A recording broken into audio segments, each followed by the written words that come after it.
Okay, looks like we're up and running. Hi, it's me, and here we are, the first of the Facebook lives about the books. I don't know if anyone is watching this or if anybody is wanting to watch this, but I'm going to babble for the next few weeks about the books, and maybe somebody will actually want to watch it. Anyway, enough about my pathetic ego. Just move this a little bit closer here. That's better. Okay. We're going to start at the top, so to speak, with the very first book called With Eyes Open. That's the cover. I know the title's backwards, but that's what the cover looks like. It's a short little book, about 16,000 words, more or less, total.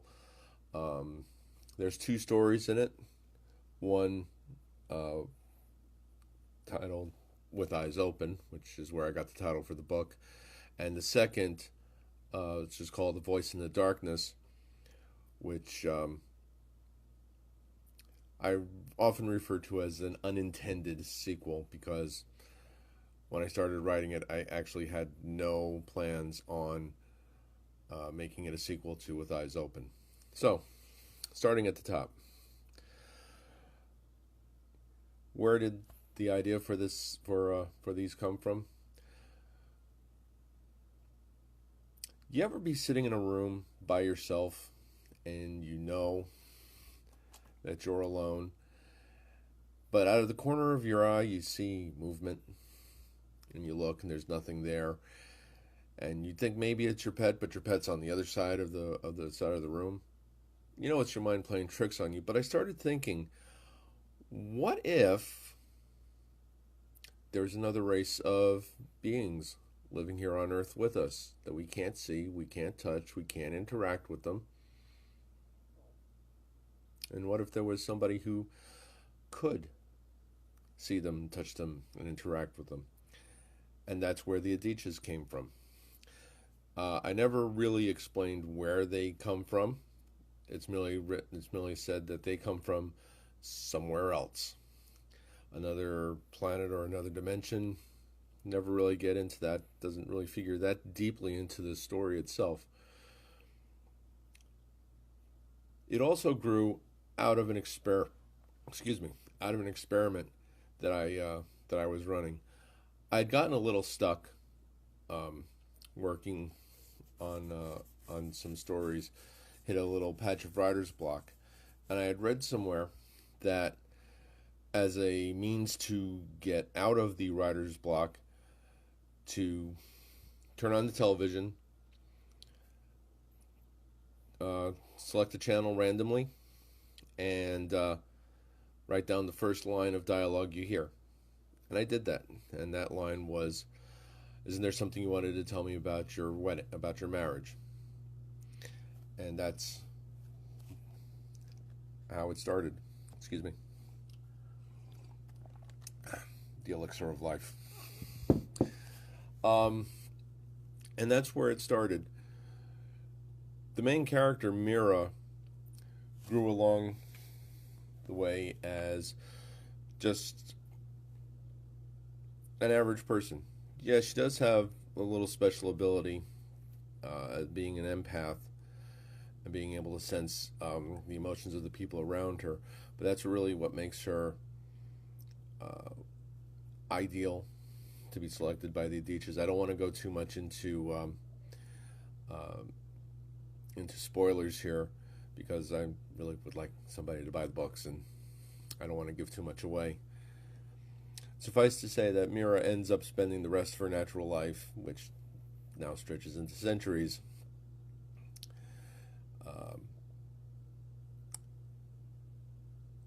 being an anchor to the Adichas, because without an anchor, somebody to anchor them to this physical dimension, they would fade away.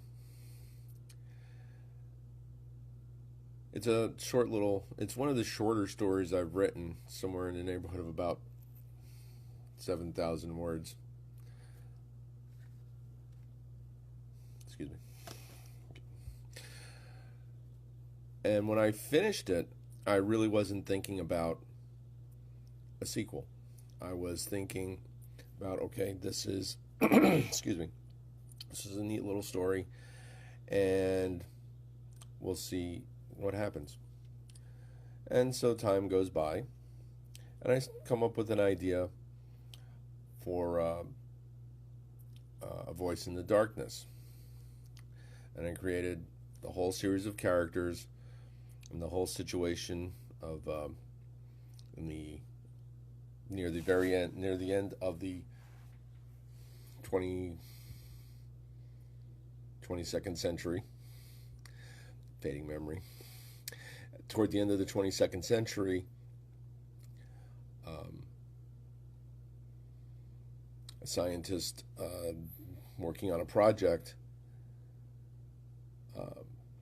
to develop a new shield system that goes bad, and it falling to his ex-wife to come in and save him. When I started writing it, it had absolutely nothing to do with Mira and the creatures from With Eyes Open. Unfortunately, my subconscious, where I do all my real writing, has a mind of its own, and all of a sudden, there was Mira walking down the corridor towards Mandalay, my main character of A Voice in the Darkness. And that brought that story to a complete halt, because then I had to figure out, why was Mira there? And let me just take a moment to say, hi Bruce, hi Tove, thanks for watching.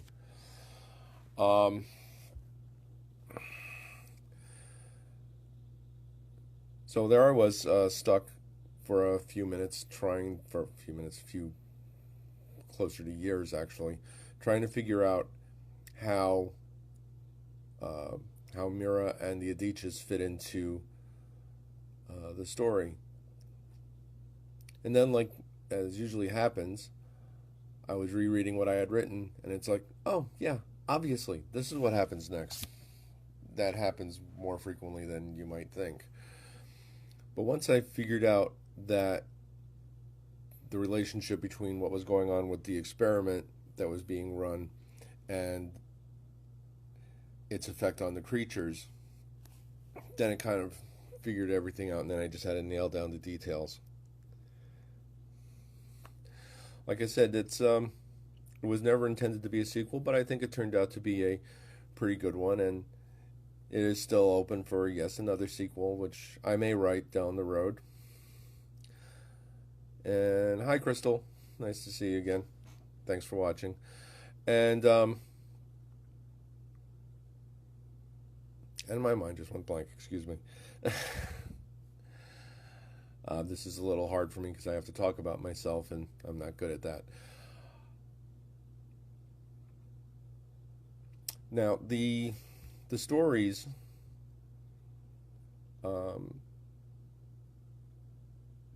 deal a lot with, there are some common themes that run through most of my stories, and it's average people, normal, regular people, being thrust into extraordinary situations. With Eyes Open, it's Mira being selected by the Aditchas. With Eyes Open, with Mandalay in A Voice in the Darkness, it's Mandalay on the verge of starting a new life, suddenly having to go back to her old life for a little while to rescue her ex-husband. And my mind went blank again. I'm sorry. This is new to me. So bear with me. I'm rolling right along here.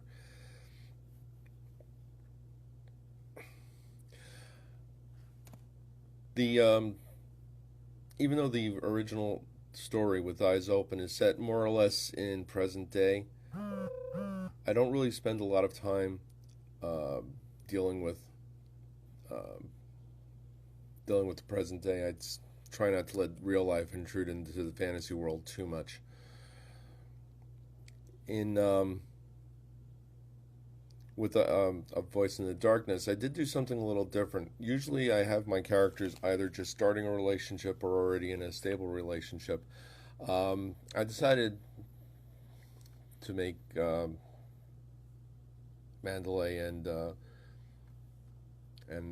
Matt, the lead scientist that she has to rescue, uh, a divorced couple, just to be a little different. And I guess when I get right down to it,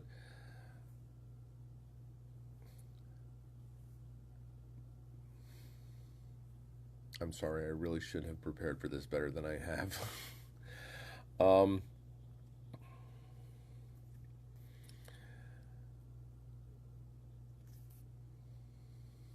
with eye, with eyes open,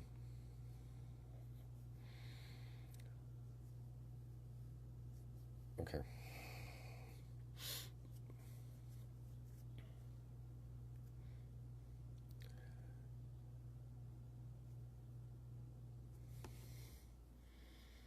In A Voice in the Darkness, we deal. We is a first look at the history, excuse me, the future history of my universe. Uh, there are actually a few spoilers in it, a few things that come to pass down the road, but you really would have to pay attention for them. And no, I'm not going to tell you what they are.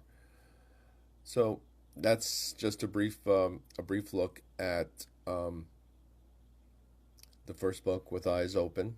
It's available through Smashwords, Lulu, iTunes, Kindle, CreateSpace, and Amazon. Also, if you would rather have a print version, you can find links on my website, uh, wordboy1.wix.com/wordboyswords.